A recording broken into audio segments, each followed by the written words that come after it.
If you're waking up every morning before work with a pit in your stomach or dreading Monday by Saturday, this video is for you. I'm going to walk you through how to know when it's time to leave your job and the exact steps that you can take to something much better. Because I know so many people wonder, is it just me? Do I need to work on my mindset or set better boundaries?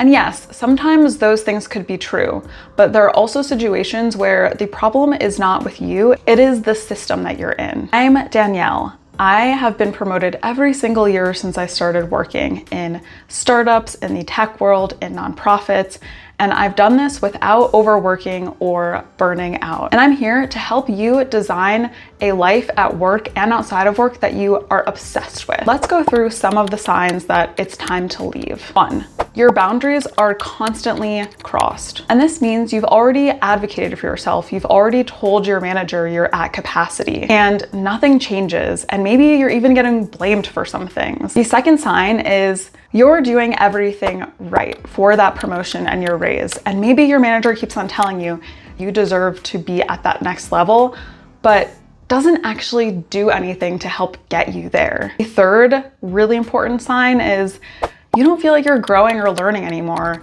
Humans, we inherently want to continue to learn and grow. And if your environment isn't providing you with that, that's just a sign that you shouldn't be there anymore. And lastly, you've lost the drive and self-confidence that you once had. And this isn't just one bad day, it's a consistent pattern. If any of these resonated, it might be time to move on. I'm also going to link a more in-depth quiz if you're still unsure of what your answer is. I just want you to ground yourself for a moment because our intuition is so wise. You might have already landed on this video because you know the answer to this question and you just needed a little bit of validation. What is it costing you to stay in this job? Is it your mental health, your physical health, your growth? What pain are you experiencing from staying in this role? Because understanding how much pain is associated with our job is really going to help us start taking those intentional steps to get us out of that situation. The first step that I want you to take is get super clear on what you want next.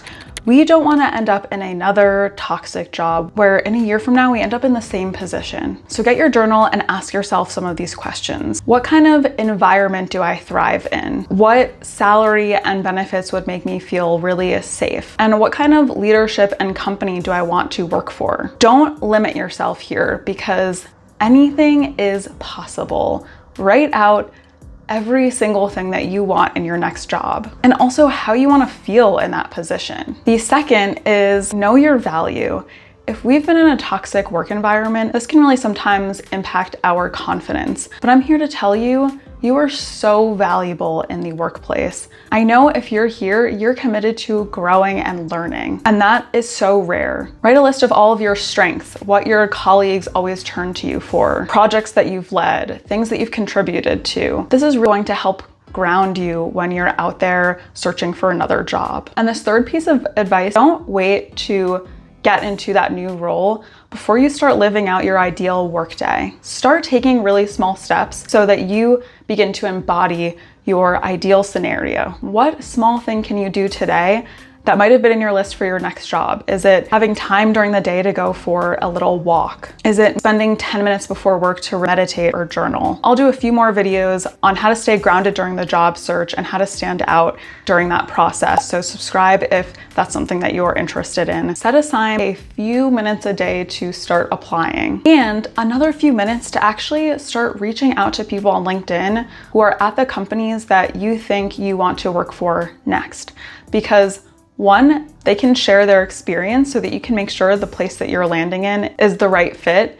And 2, you're gonna have a potential referral. Key here is don't just reach out and ask for a referral for a job. I never respond to those messages. But if someone messages me and asks like, can I learn more about your career journey? How's the environment there? Just be really genuine in wanting to connect with that person. I know being in a toxic job can be so draining, And the last thing you want to do after work is apply for more jobs. That's why I want you to start small and download my habit forming planner to spend 5-10 minutes a day on this, no more than that to start. The decision to leave a job is never easy, and sometimes we can feel really stuck. But you are not powerless in this situation. You deserve so much better than a toxic work environment.